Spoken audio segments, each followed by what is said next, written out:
नमस्कार।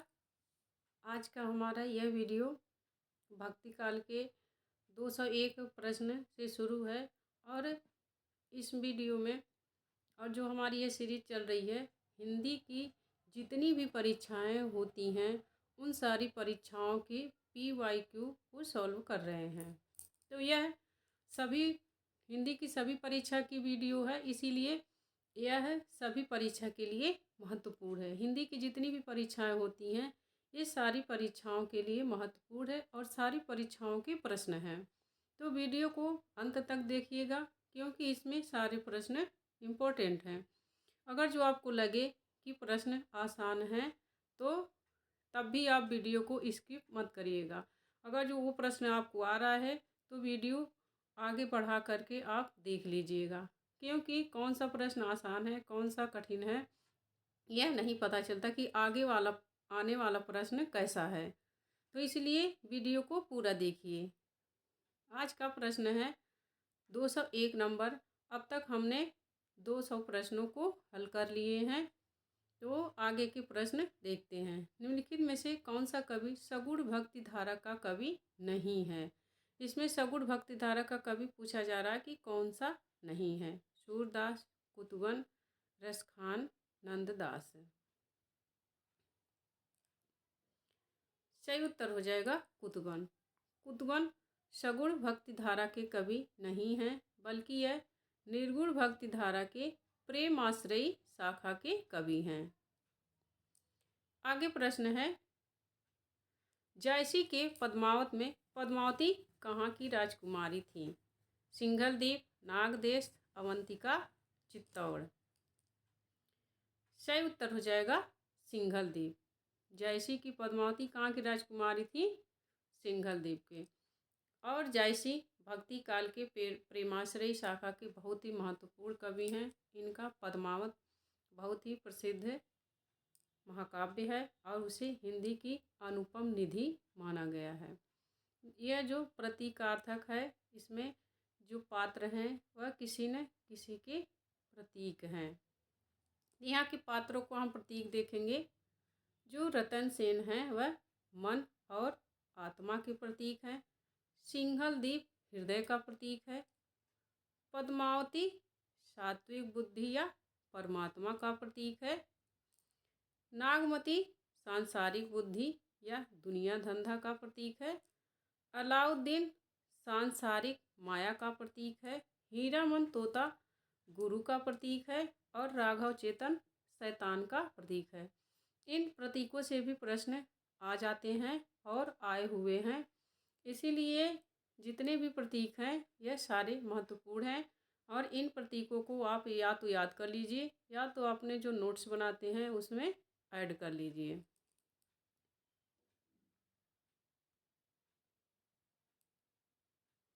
आगे प्रश्न है, उन्होंने सामान्य हृदय तत्व की सृष्टि व्यापिनी भावना द्वारा मनुष्य और पशु पक्षी सबको एक जीवन सूत्र में बद्ध देखा है। यह कथन किस कवि के बारे में है?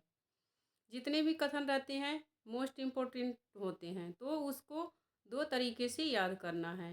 एक तो यह याद करना है कि यह जो कथन है किस कवि के बारे में है, और दूसरा आपको याद करना है कि यह जो कथन है वह किसका है, किसने कहा है।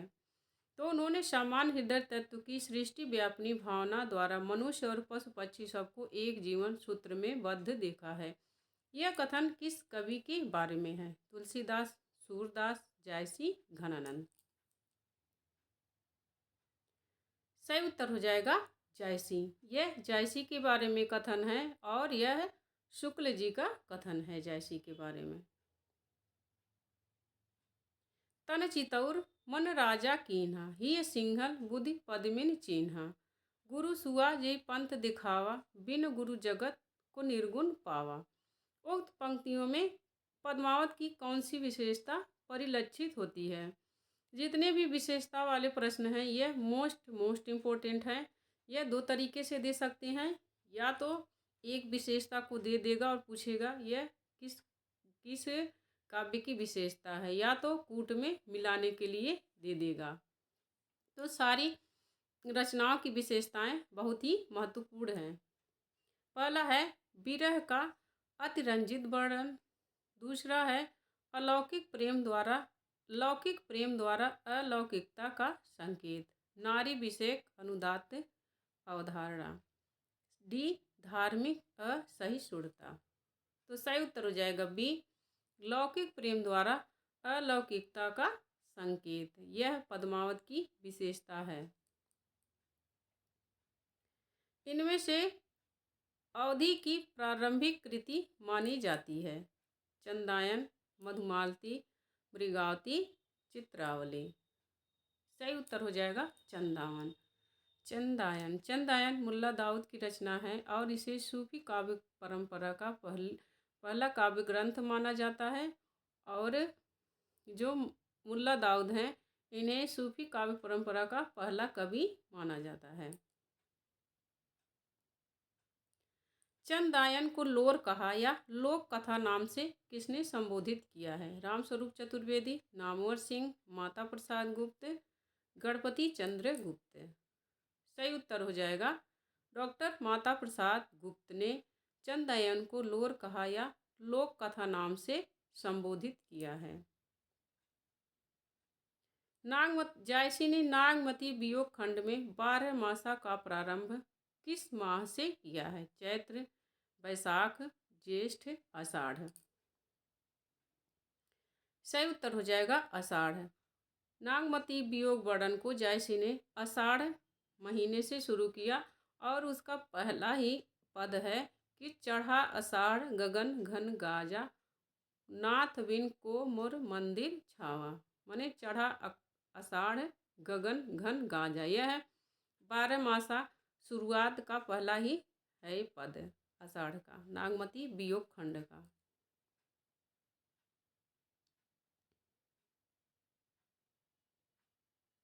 टप टप बूद परई जस ओला, बिरह पवन होई मारे झोला। पंक्ति में आचार्य रामचंद्र शुक्ल ने रेखांकित अंश से आशय ग्रहण किया है। वात के प्रकोप से अंग का शून्य हो जाना, विरह रूपी पवन से राख बन उड़ जाना, कृशकाय होने के कारण असंतुलित होना, शरीर का अत्यधिक कंपन होना। सही उत्तर हो जाएगा ए वात के प्रकोप से अंग का शून्य हो जाना।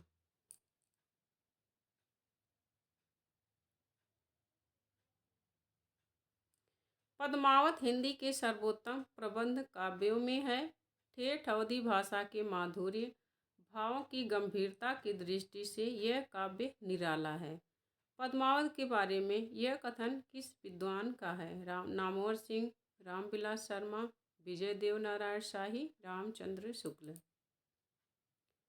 तो यह शुक्ल जी का कथन है। आप समझ सकते हैं कि शुक्ल जी का हिंदी साहित्य का इतिहास और शुक्ल जी परीक्षा की दृष्टि से कितने महत्वपूर्ण हैं। तो जो भी विद्वान जो कवियों के बारे में जो कहे हैं वह पता होना चाहिए उनके कथन। तो पद्मावत के बारे में शुक्ल जी का यह कथन है कि पद्मावत हिंदी के सर्वोत्तम प्रबंध काव्य में है। ठेठ अवधी भाषा के माधुर्य भावों की गंभीरता की दृष्टि से यह काव्य निराला है।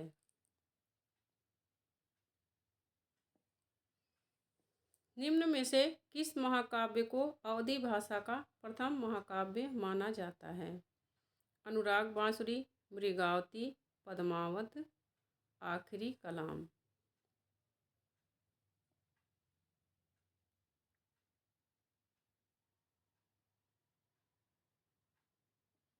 तो इसका सही उत्तर हो जाएगा मृगावती। शुक्ल जी ने मृगावती को अवधी भाषा का या सूफी काव्यधारा का पहला काव्य माना है।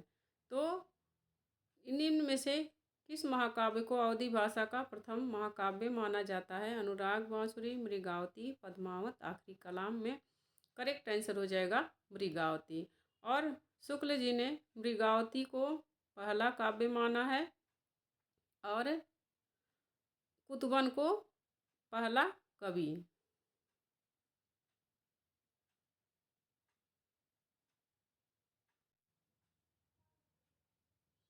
सही उत्तर हो जाएगा पद्मावत। इसमें ये जो प्रश्न है इसमें 2 सही होंगे। अगर जो सूफी काव्य परंपरा का पहला काव्य ग्रंथ पूछा जाएगा तो मृगावती होगी, और पद्मावत को अवधी भाषा का प्रथम महाकाव्य माना जाता है। सही उत्तर हो जाएगा पद्मावत।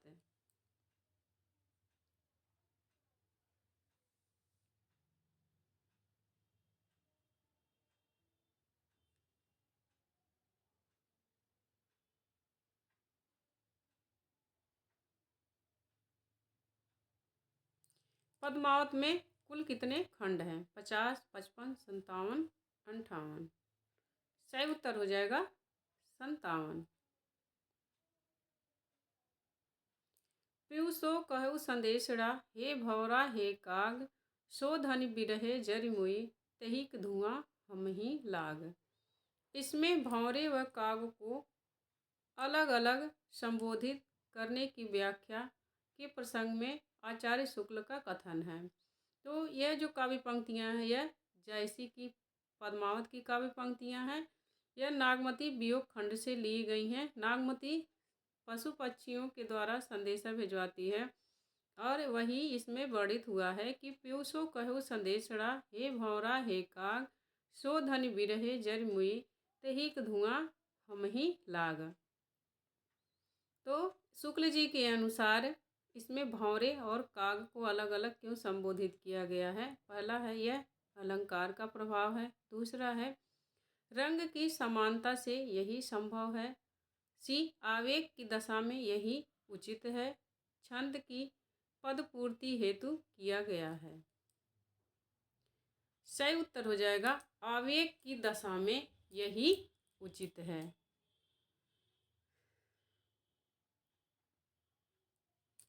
मन अति भयो हुलास, बिगसी जनु कोक किरण रवि, अरुण अधर तिय सधर, बिंब फल जान कीर छवि में उक्त काव्यांश में किसके उल्लास का उल्लेख है? पद्मावती की माता, पद्मावती के पिता, पद्मावती की सहेली।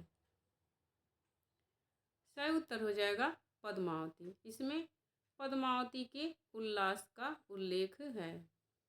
मन अति भयो हुलास, बिगस जन कोक किरण रवि।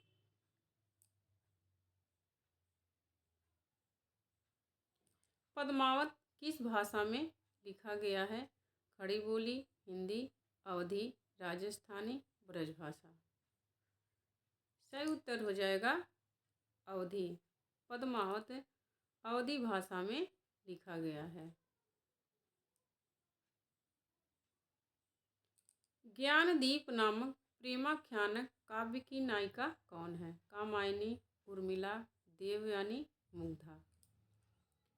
सही उत्तर हो जाएगा देवयानी।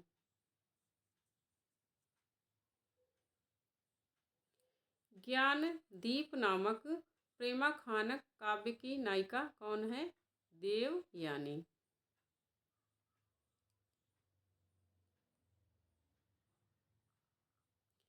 शेख नबी से प्रेम गाथा परंपरा समाप्त समझनी चाहिए। यह कथन किस आलोचक का है? नामवर सिंह, रामविलास शर्मा, विजय देवनारायण शाही, रामचंद्र शुक्ल। सही उत्तर हो जाएगा रामचंद्र शुक्ल। रामचंद्र शुक्ल शेख नबी से प्रेम गाथा परंपरा की समाप्ति कहते हैं।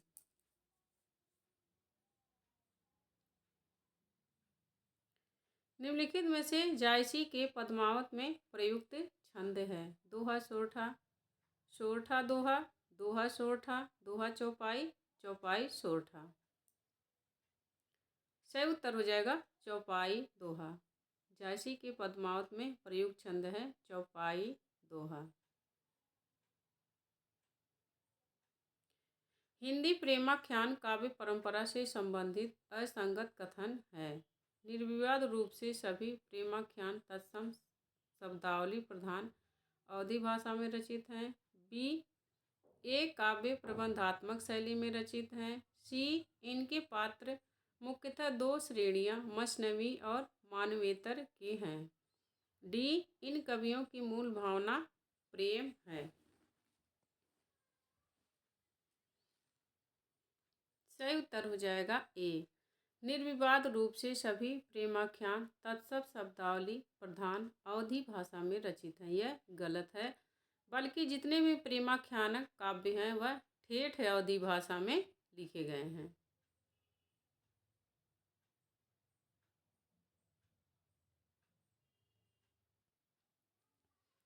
रामचंद्र शुक्ल की दृष्टि से कौन सा कथन सही नहीं है?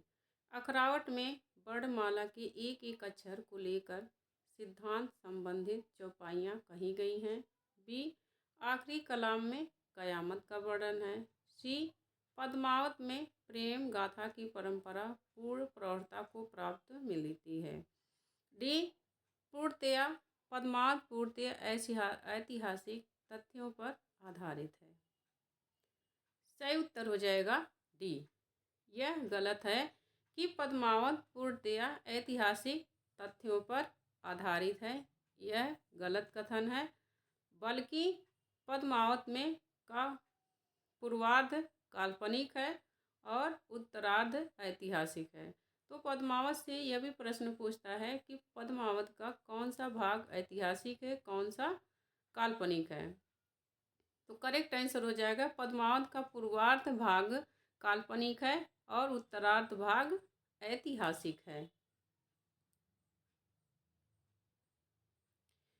मंझनकृत पद्मावली के विषय में कौन सा तथ्य सही नहीं है? मंझनकृत मधुमालती, ए, इसकी कथा पूर्ण रूप से ऐतिहासिक है। बी, इसमें भारतीय काव्य रूढ़ियों का प्रयोग किया गया है। सी, अन्य सभी सूफी कवियों के समान ही इसमें भी प्रेम को ही सब कुछ माना गया है। डी, इसमें 5 अर्धाली चौपाइयों के बाद दोहे का प्रयोग है। सही उत्तर हो जाएगा ए, इसकी कथा पूर्ण रूप से ऐतिहासिक है। यह गलत है मधुमालती के विषय में। मधुमालती के विषय में नहीं, बल्कि जितनी भी सूफी रचनाएं हैं, जो प्रेमाश्रयी शाखा की रचनाएं हैं, उसमें सारी रचनाओं पर यह लागू होता है कि वह पूर्ण रूप से ऐतिहासिक नहीं है। वो काल्पनिक और ऐतिहासिक दोनों का मिश्रण है उसमें। अंगद पैज की रचना किसने की है? नाभादास, हरिदास, ईश्वरदास, मलुकदास। सही उत्तर हो जाएगा ईश्वरदास। अंगद पैज की रचना किसने की है? ईश्वरदास ने।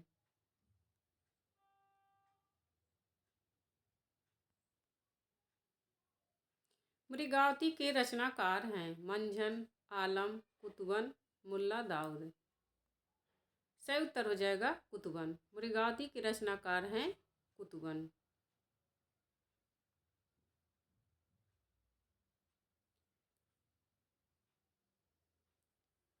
सन 927 कथा आरंभ वैन कवि कहा में 927 का ईस्वी सन क्या होगा? 1525 ईस्वी, 1550 ईस्वी, 1540 ईस्वी, 1520 ईस्वी। सही उत्तर हो जाएगा 1520 ईस्वी। और यह जायसी के पद्मावत के बारे में है। यह पद्मावत का समय है 1520 ईस्वी। पद्मावत में उल्लिखित राजा रतन सेन कहाँ के राजा थे? चित्तौड़गढ़, बीकानेर, कुंभलगढ़, रणथंभौर। सही उत्तर हो जाएगा चित्तौड़गढ़। पद्मावत में उल्लिखित राजा रतन सेन, यहाँ रतन सेन रहेगा।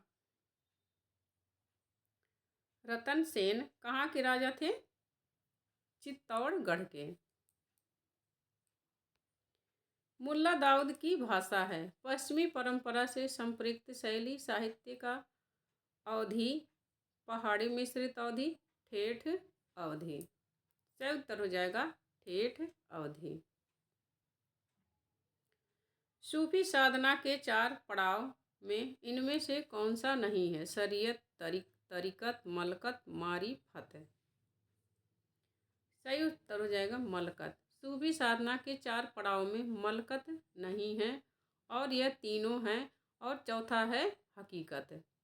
शरीयत, तरीकत, मारिफत, हकीकत, मलकत नहीं है।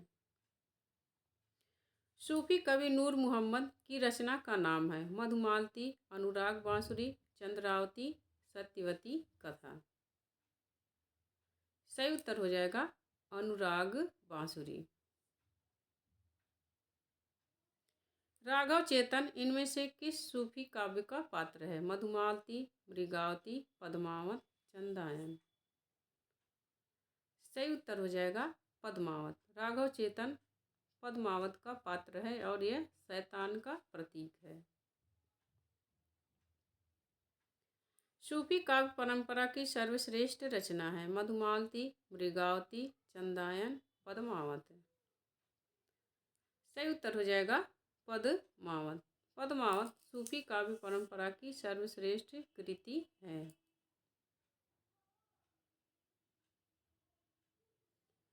जैसी कृत पद्मावत के विषय में कौन सा कथन गलत है?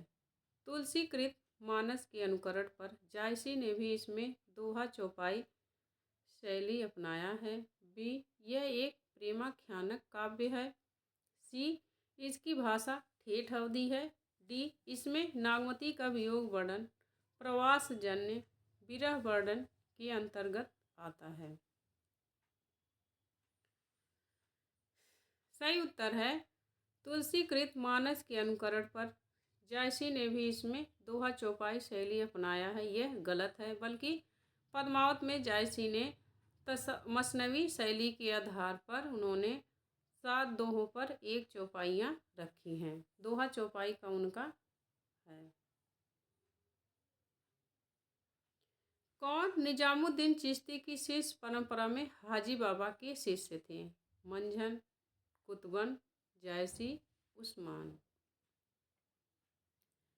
सही उत्तर हो जाएगा उस्मान। उस्मान हाजी बाबा के शिष्य थे। निम्नलिखित में कौन सा कथन सूफी कवियों के संबंध में सत्य नहीं है? सूफी कवि अमर प्रेम के उपासक और गायक थे। यह सभी कवि राजाओं के दरबारी कवि थे। सभी सूफी कवियों ने मसनवी शैली को अपनाया है। डी, इन्होंने प्रबंध काव्य की रचना की। सही उत्तर हो जाएगा बी, यह सभी कवि राजाओं के दरबारी कवि थे, यह गलत है। अत्यधिक तो दरबारी कवि थे राजाओं के, लेकिन सभी कवि नहीं है। सभी कहने से यह गलत हो गया।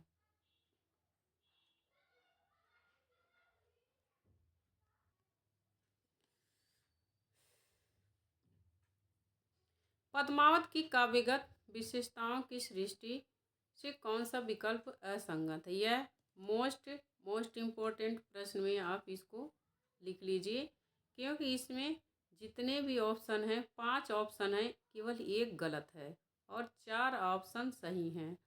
तो इससे पद्मावत के बारे में आपको इतनी सारी चीज़ें 5 पॉइंट आपको पता चल जा रहा है और इन पॉइंटों में भी कई पॉइंट हैं। तो यह मोस्ट इम्पोर्टेंट प्रश्न है कि पद्मावत की काव्यगत विशेषताओं की सृष्टि से कौन सा विकल्प असंगत है? 4 सही हैं।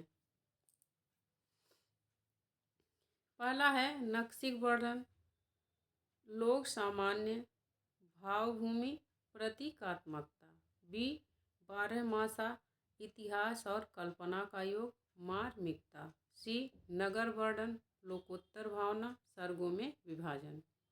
डी, विरह वर्णन, मानवीय सहृदयता, नारी विवशता। ई, मसनवी शैली, श्रृंगार रस, प्रेम गाथा, परंपरा की प्रवणता। तो इसका सही उत्तर हो जाएगा नगर वर्णन, लोकोत्तर भावना, सर्गों में विभाजन। तो पहली बात, सर्गों में विभाजन नहीं है, खंड में विभाजन है और नगर का वर्णन नहीं है। तो इसीलिए यह गलत आंसर हो जाएगा, सी गलत है और बाकी 4 जो हैं यह सही हैं।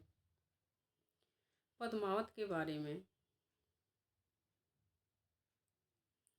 जायसी ने पद्मावत में 12 मासा पद्धति का उपयोग किसके लिए किया है? नक्शी वर्णन, विरह वर्णन, आध्यात्मिक साधना, शौर्य चित्रण, मसनवी शैली। सही उत्तर हो जाएगा विरह वर्णन।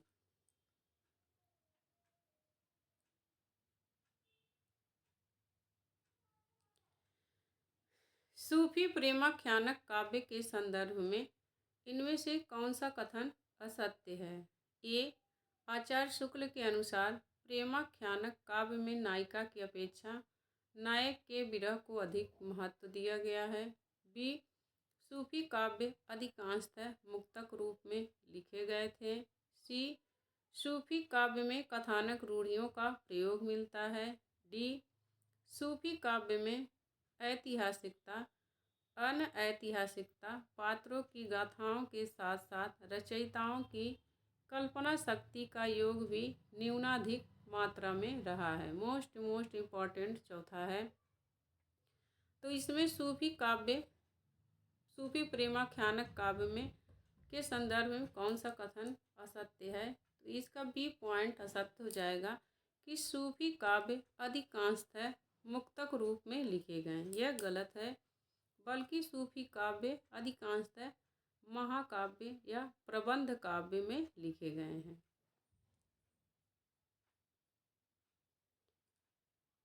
निम्नलिखित में से कौन सा विकल्प रचना और रचनाकार की दृष्टि से गलत है?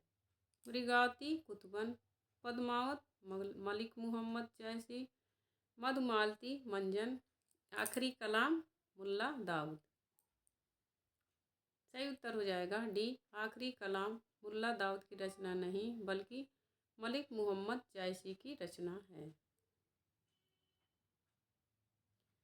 चंदायन की रचना कब हुई थी? 1379 ईस्वी, 1503 ईस्वी, 1540 ईस्वी, 1370 ईस्वी। सही उत्तर हो जाएगा 1379 ईस्वी में चंदायन की रचना हुई थी। मोहिका हंसे कि कोह रही, इसका क्या तात्पर्य है? कुम्हार मुझे देखकर हंसता है, मेरे हंसने से क्रोधित हो गए, मुझ पर हंसते हो या उस कुम्हार पर, मुझे क्रोध दिलाकर हंसते हो। सही उत्तर हो जाएगा बी, मुझ पर हंसते हो या उस कुम्हार पर।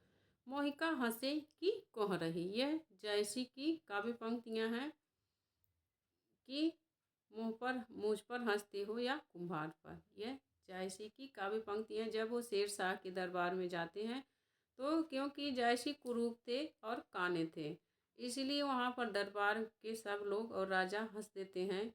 तब यह देख करके जायसी यही काव्य पंक्तियां कहते हैं कि मोहिका हंसे कि कोह रही। पद्मावत की रचना शैली क्या है?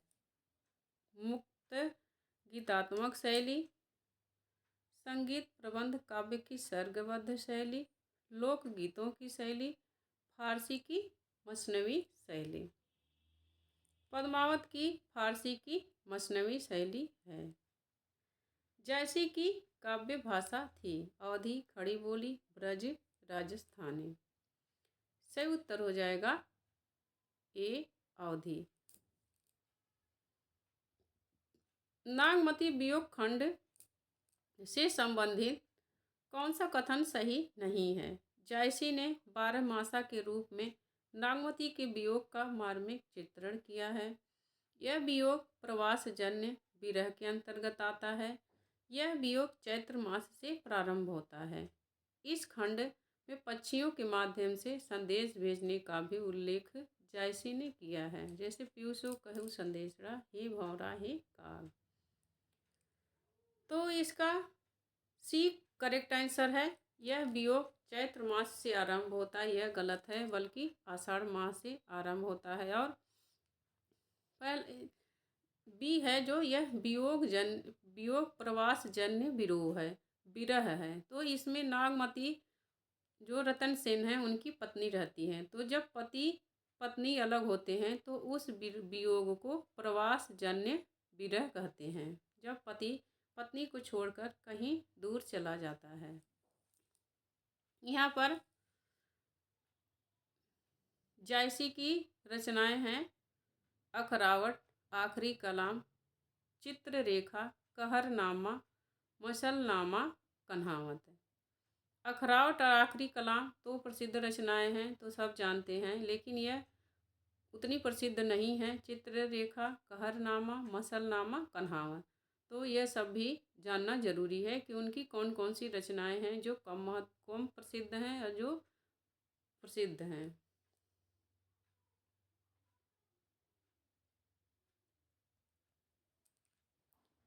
निम्नांकित कवियों एवं उनके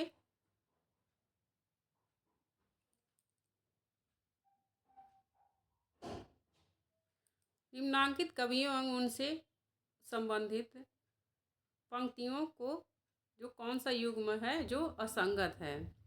इसमें एक तरफ कवि हैं, एक तरफ कवियों की काव्य पंक्तियां हैं।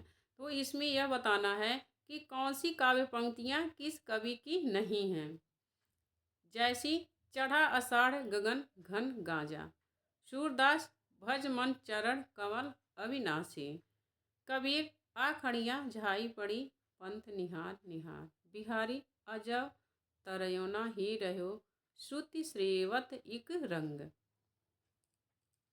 तो इसका सही उत्तर हो जाएगा बी सूरदास। सूरदास मन भज मन चरण कमल अविनाशी। अविनाशी से यह हो जाता है कि यह सूरदास की काव्य पंक्तियाँ नहीं है, क्योंकि सूरदास जी सगुण भक्ति शाखा के कवि हैं। पियु वियोग अस बाउर जीऊँ, पंक्ति में बाउर शब्द का अर्थ है विधवा, ग्रामीण स्त्री, पागल स्त्री, रुग्ण स्त्री। सही उत्तर हो जाएगा पगली।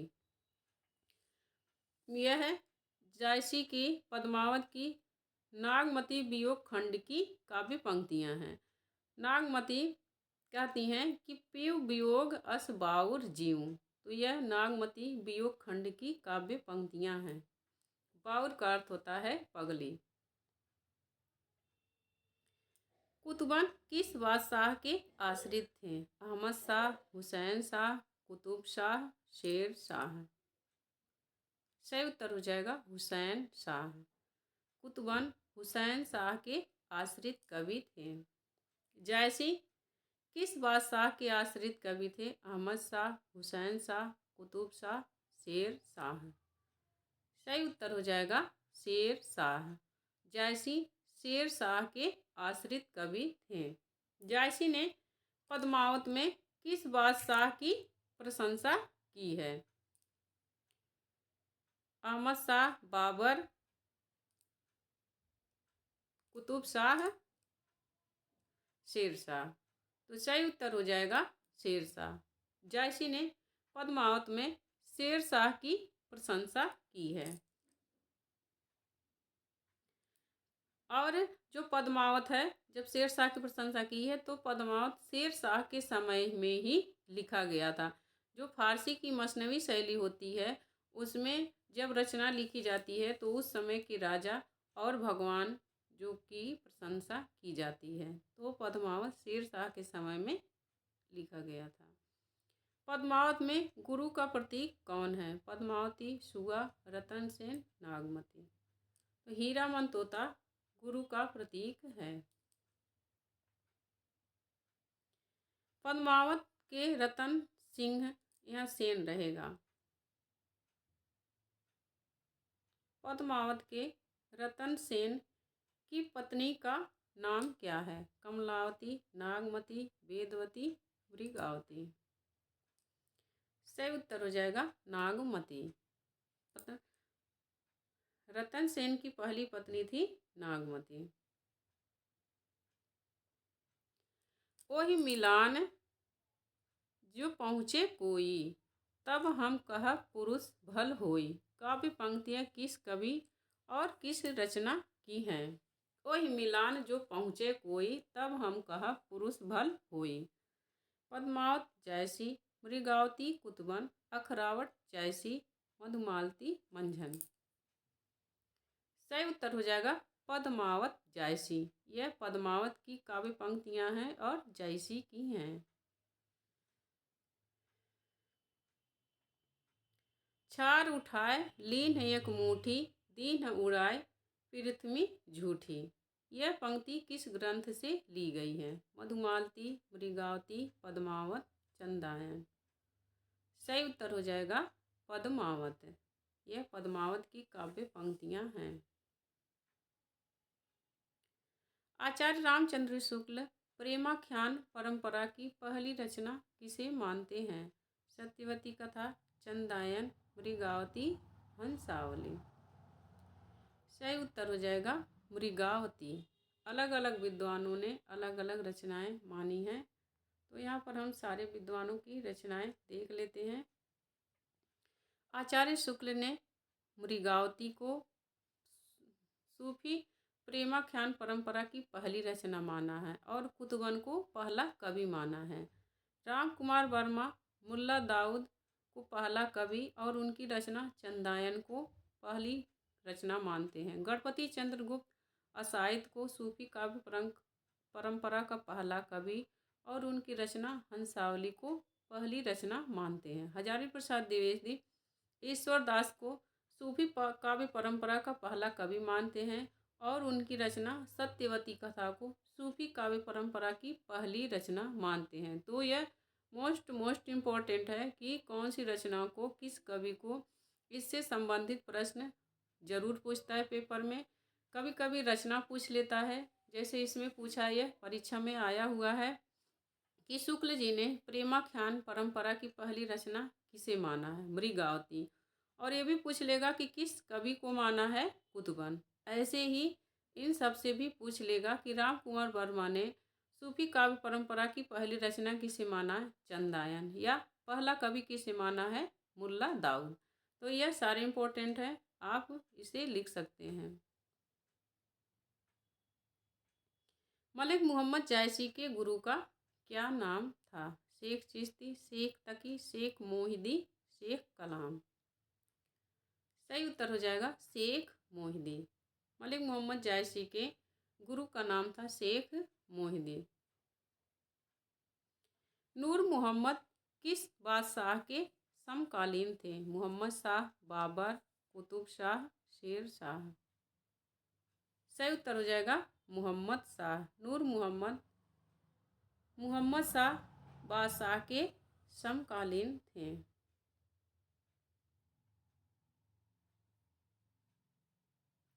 आचार्य शुक्ल ने किस कवि की किस रचना को सूफी आख्यान काव्य की अखंडित परंपरा की समाप्ति माना है? माने प्रश्न है कि माने किस रचना और किस कवि को सूफी काव्य परंपरा का अंतिम कवि मानते हैं शुक्ल जी? इंद्रावती, नूर मोहम्मद, मृगावती, कुतुबन, अखरावट जायसी, मधुमालती, मंझन।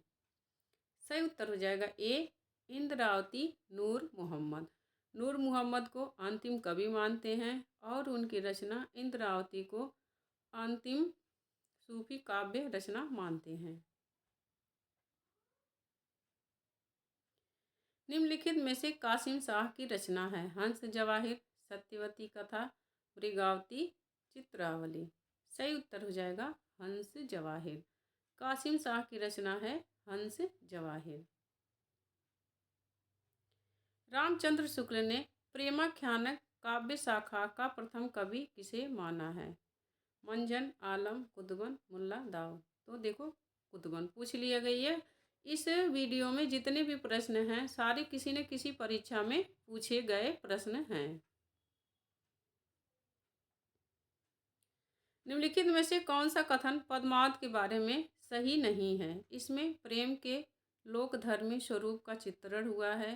बी, इसमें दोहा चौपाई की शैली अपनाई गई है। सी, यह भारतीय लोक कथा पर आधारित प्रबंध काव्य है। डी, यह पद्मावत की काव्य शैली प्रौढ़ और गंभीर नहीं है।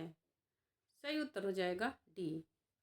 यह नहीं लगने से यह गलत हो गया, नहीं तो नहीं न लगता तो सारे प्रश्न सही थे। पद्मावत की काव्य शैली प्रौढ़ और गंभीर नहीं है, यह गलत कथन है, बल्कि उसकी शैली प्रौढ़ और गंभीर है।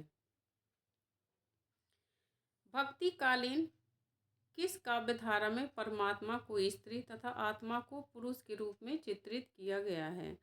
राम भक्ति काव्य धारा, सूफी काव्य धारा, कृष्ण भक्ति काव्य धारा, ज्ञानाश्रयी काव्य धारा। सही उत्तर हो जाएगा सूफी काव्य धारा। सूफी काव्य धारा में परमात्मा को स्त्री तथा आत्मा को पुरुष के रूप में चित्रित किया गया है और इसमें दो शब्द और आते हैं, इश्क मजीजी और इश्क हकीकी। ये भी पेपर में आए हुए हैं, इसलिए मैंने यहाँ लिख दिया है कि इश्क मजीजी का होता है अर्थ लौकिक प्रेम और इश्क हकीकी का अर्थ होता है अलौकिक प्रेम। आगे है भक्तिकालीन किस काव्य धारा में परमात्मा को पुरुष तथा आत्मा को स्त्री के रूप में चित्रित किया गया है? राम भक्ति काव्य धारा, सूफी काव्य धारा, कृष्ण भक्ति काव्य धारा, ज्ञानाश्रयी काव्य धारा। सही उत्तर हो जाएगा निर्गुण काव्य धारा। तो यह ध्यान रखना है, कन्फ्यूजन नहीं होना है। जो सूफी काव्य धारा है उसमें परमात्मा को स्त्री तथा आत्मा को पुरुष माना गया है और निर्गुण काव्य धारा में परमात्मा को पुरुष तथा आत्मा को स्त्री माना गया है। हिंदू मग पर पावन राख्यो का बहुते जो हिंदी भाख्यो किस बोली में है? ब्रज, भोजपुरी, अवधी, बुंदेली। सही उत्तर हो जाएगा अवधी में है और यह नूर मोहम्मद की रचना है और यह अनुराग बांसुरी से ली गई है काव्य पंक्ति। ये काव्य पंक्तियाँ अनुराग बांसुरी से ली गई हैं, अवधी भाषा की हैं और यह नूर मोहम्मद की रचना है, काव्य पंक्तियाँ हैं। प्रेम मार्गी कवि नहीं है? सूरदास, मलिक मोहम्मद जैसी, मुल्ला दाऊद, मंझन। सही उत्तर हो जाएगा सूरदास। सूरदास प्रेम मार्गी कवि नहीं है। पद्मावत है एक त्रासदी, मुक्तक काव्य, गेय काव्य, आत्म वक्तव्य। सही उत्तर हो जाएगा एक त्रासदी है। पद्मावत एक त्रासदी है। चित्रावली किसकी रचना है? मंझन, कुतुबन, जायसी, उस्मान। सही उत्तर हो जाएगा उस्मान। चित्रावली उस्मान की रचना है। पद्मावत की विधा है प्रबंध काव्य, खंड काव्य, मुक्तक काव्य, यह सभी। सही उत्तर हो जाएगा प्रबंध काव्य।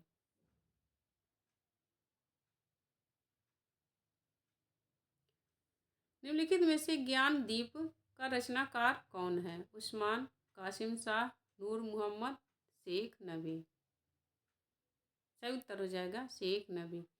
ज्ञान दीप के रचनाकार हैं शेख नबी।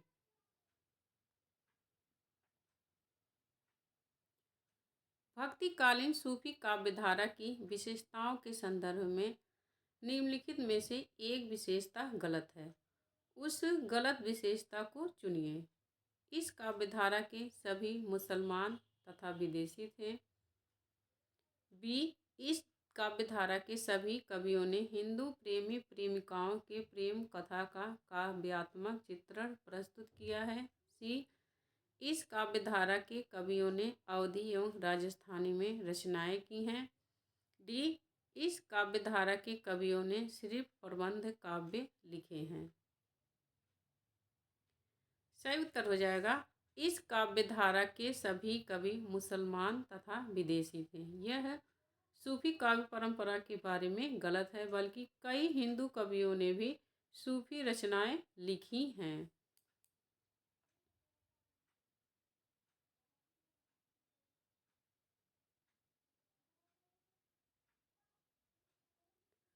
निम्नलिखित में से किस कवि ने सिर्फ अवधी भाषा में ही रचना की है? कबीर, सूरदास, तुलसी, जायसी।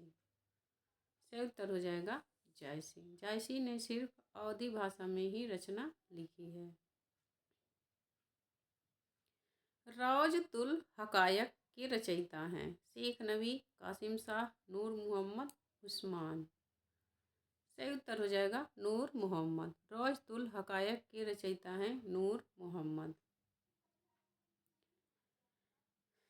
हिंदी भाषा में रचना करने पर किस सूफी कवि को मुसलमानों का उपलम्ब सुनने को मिला था। शेख नबी, कासिम शाह, नूर मोहम्मद, उस्मान। सही उत्तर हो जाएगा नूर मोहम्मद। नूर मोहम्मद को हिंदी भाषा में रचना करने पर मुसलमानों के उपलम्ब सुनने को मिले थे, तभी उन्होंने अनुराग बासुरी में यह काव्य पंक्तियाँ लिखी हैं कि हिंदू मग पर पाँव न राख्यो, का बहुत मैं हिंदी भाख्यो।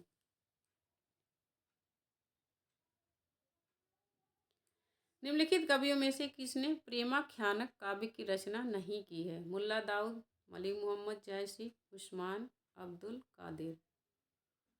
सही उत्तर हो जाएगा अब्दुल कादिर। अब्दुल कादिर ने प्रेमाख्यानक रचनाएं नहीं लिखी हैं। निम्नलिखित काव्यांश में विरह की किस दशा का वर्णन है? आप देख सकते हैं कि पद्मावत भक्ति काल में कितना महत्वपूर्ण है और कितनी परीक्षाओं में उसकी काव्य पंक्तियाँ उसके कवि उससे संबंधित पद्मावत से संबंधित कितनी परीक्षा में पूछी गई हैं प्रश्न। यह काव्य पंक्तियाँ पद्मावत की हैं कि यह तन जारो छार कह, कहो कि पवन उड़ाए, मुक्त इमारग उड़ परे, कंत धरे जेहि पाँव। विरह की किस दशा का वर्णन है? अभिलाषा, उद्वेग, उन्माद, स्मृति। सही उत्तर हो जाएगा अभिलाषा, क्योंकि इसमें नागमती यह इच्छा व्यक्त कर रही है कि मेरा यह शरीर जला करके हे पवन तुम उड़ा दो और उस रास्ते पर ले जा करके गिरा दो जहाँ मेरे पति अपने पाँव रखें। तो इसमें पद्मावती इच्छा व्यक्त की है, इसीलिए इसमें अभिलाषा, विरह की अभिलाषा दशा का वर्णन है। मोई का हंसे कि कोह रही किसने कहा है? केशव ने अकबर से, तुलसीदास ने अकबर से, जायसी ने शेरशाह से, सूरदास ने वल्लभाचार्य से। सही उत्तर हो जाएगा जायसी ने शेरशाह से कहा है। अनहलक मैं ही ब्रह्मा हूँ, यह घोषणा किसने की है? जायसी, मंसूर, अमीर खुसरो, कबीर। सही उत्तर हो जाएगा मंसूर। अनहलक मैं ही ब्रह्मा हूँ, यह घोषणा किसने की है? मंसूर ने। कुतुबन के गुरु का नाम क्या था? सैयद अशरफ, शेख तकी, मेहंदी बरहन, शेख बुरहान।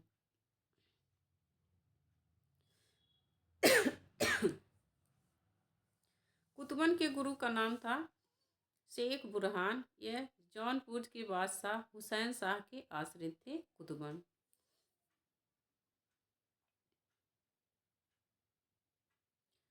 सूफी कवियों का सबसे प्रिय अलंकार है वक्रोक्ति, समासोक्ति, अनुप्रास, श्लेष। सही उत्तर हो जाएगा समासोक्ति। सूफी कवियों का सबसे प्रिय अलंकार समासोक्ति है, लेकिन जायसी का प्रिय अलंकार उत्प्रेक्षा भी है।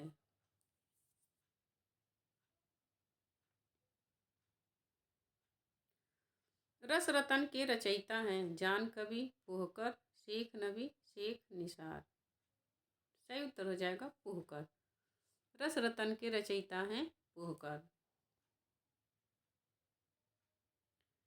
सूफी काव्य पद्धति का अंतिम ग्रंथ कौन सा है? यूसुफ जुलेखा, पद्मावत, मृगावती, इंद्रावती। सही उत्तर है इंद्रावती। सूफी काव्य पद्धति का अंतिम ग्रंथ है इंद्रावती। जायसी किस धारा के कवि थे? ज्ञान मार्गी काव्य धारा, प्रेमाख्यानक काव्य धारा, नाथपंथी काव्य धारा, रासक काव्य धारा। सही उत्तर हो जाएगा प्रेमाख्यानक काव्य धारा। मलिक मोहम्मद जायसी को जायसी कहा जाता है क्योंकि वह जायस गोत्र में पैदा हुए थे, जायस मत के मानने वाले थे, जायस नामक स्थान के निवासी थे। उपर्युक्त में से कोई नहीं। सही उत्तर हो जाएगा कि जायस नामक स्थान के निवासी थे, इसीलिए इन्हें मलिक मोहम्मद जायसी कहा जाता है।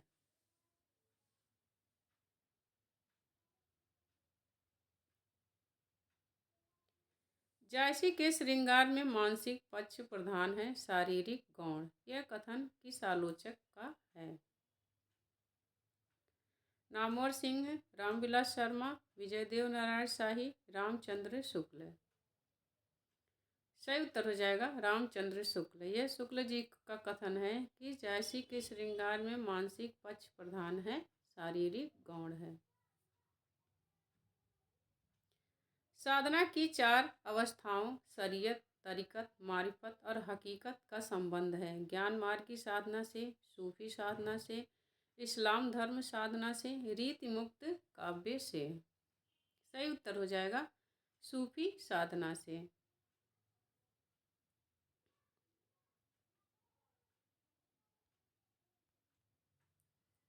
सूफी मत में वर्णित साधक की 4 अवस्थाओं शरीयत, तरीकत, मारिफत और हकीकत की भारतीय भक्ति मार्ग के साथ सही क्रम में संगति होगी।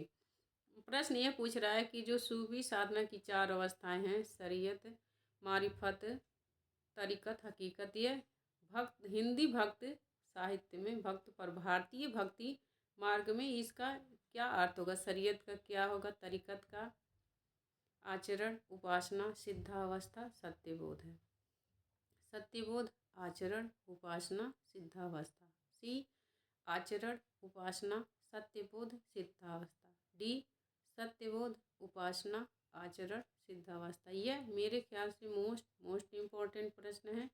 यह पता होना चाहिए कि जो किसका क्या अर्थ है। क्या पता एक का ही पूछ ले कि शरीयत का भारतीय भक्ति मार्ग में क्या अर्थ है, तो शरीयत का अर्थ होता है आचरण। इसका सी करेक्ट आंसर है, आचरण, उपासना, सत्यबोध, सिद्धावस्था। शरीयत का अर्थ है आचरण, तरीकत का अर्थ है उपासना, मारिफत का अर्थ है सत्यबोध और हकीकत का अर्थ है सिद्धावस्था। आचरण, उपासना, सत्यबोध, सिद्धावस्था। जायसी कृत पद्मावत है पुराण काव्य, धर्म काव्य, रूपक काव्य, चंपू काव्य। सही उत्तर हो जाएगा रूपक काव्य। पद्मावत एक रूपक काव्य है। सूफी काव्य का उद्देश्य है प्रेम निरूपण, काव्य शास्त्र निरूपण, इस्लाम धर्म का प्रचार, राष्ट्रीय चेतना। सही उत्तर हो जाएगा प्रेम निरूपण। सूफी काव्य का उद्देश्य है प्रेम निरूपण। आचार्य शुक्ल ने प्रेमाख्यान काव्य परंपरा का प्रथम कवि किसे माना है? मंझन, जायसी, मुल्ला दाऊद, कुतुबन। सही उत्तर हो जाएगा कुतुबन। जायसी ने अपनी किस काव्य कृति में कयामत का वर्णन किया है? मसलनामा, अखरावट, आखिरी कलाम, कहरनामा। सही उत्तर हो जाएगा आखिरी कलाम। हुचवेरी के अनुसार फना का अर्थ है जीवात्मा के शरीर का नाश, जीवात्मा का परमात्मा में विलय, किसी वस्तु की अपूर्णता का ज्ञान और उसे पाने की इच्छा से विरत होना।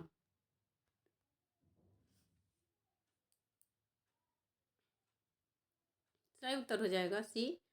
फना का अर्थ है किसी वस्तु की अपूर्णता का ज्ञान और उसे पाने की इच्छा से विरत होना। सुजान कुमार किस सूफी प्रेमाख्यानक का नायक है? मधुमालती, चित्रावली, इंद्रावती, हंस जवाहिर।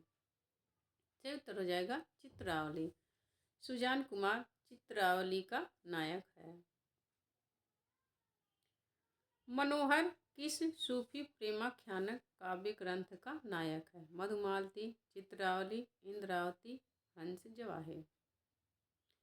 सही उत्तर हो जाएगा मधुमालती। मनोहर मधुमालती का प्रेमाख्यानक का नायक है।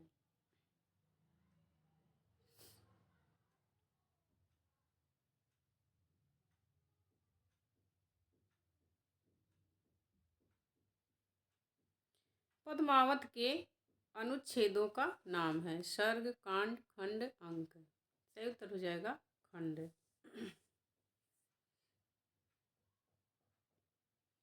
प्रेमाख्यानक काव्य परंपरा सूफी कवियों का मुख्य दर्शन है। तसव्वुफ, अहले हदीस, हनफी, अहमदिया।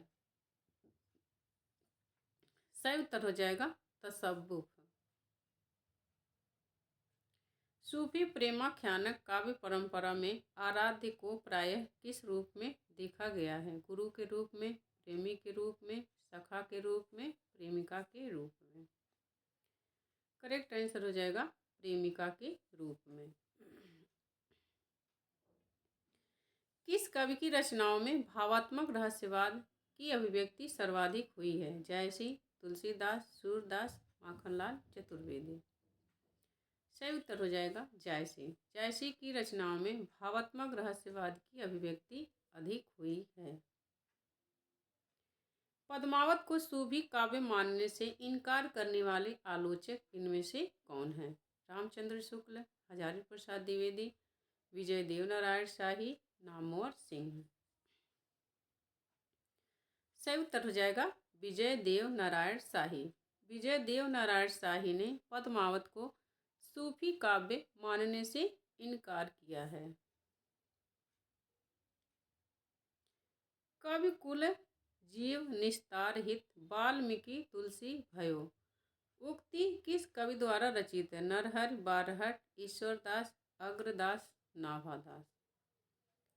सही उत्तर हो जाएगा नाभादास। ये नाभादास की काव्य पंक्तियां हैं वाल्मीकि तुलसी भयो।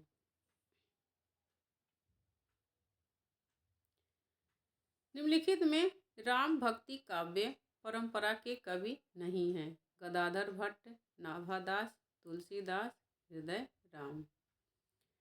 सही उत्तर हो जाएगा गदाधर भट्ट। गदाधर भट्ट राम भक्ति काव्य धारा के कवि नहीं हैं।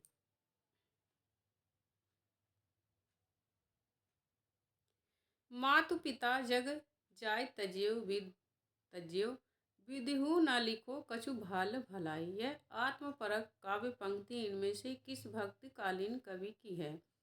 सूरदास, कबीर, तुलसीदास, हृदय राम।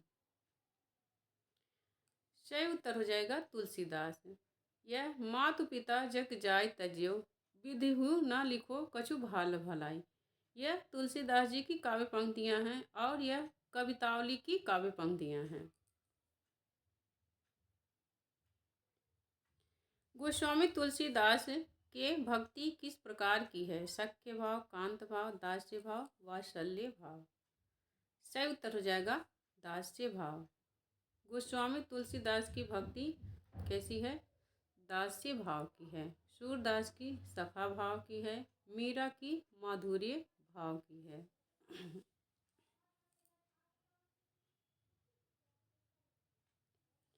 रामचरितमानस सुंदरकांड रामचरितमानस का कौन सा कांड है? चौथा, पांचवा, दूसरा, तीसरा। सही उत्तर हो जाएगा पांचवा। सुंदरकांड रामचरितमानस का पांचवा कांड है। तो रामचरितमानस से आपको हर एक चीज़ें याद होनी चाहिए क्योंकि तुलसीदास जी की प्रसिद्धि का आधार रामचरितमानस है। इसमें कितने कांड हैं, किस कांड को हृदय स्थल कहा जाता है, किस कांड को ज्ञानदीप कहा जाता है, किस कांड में उन्होंने कलयुग का वर्णन किया है, यह सारा पता होना चाहिए और सारे कांड के नाम पता होने चाहिए। कितने कांड हैं? 7 कांड हैं।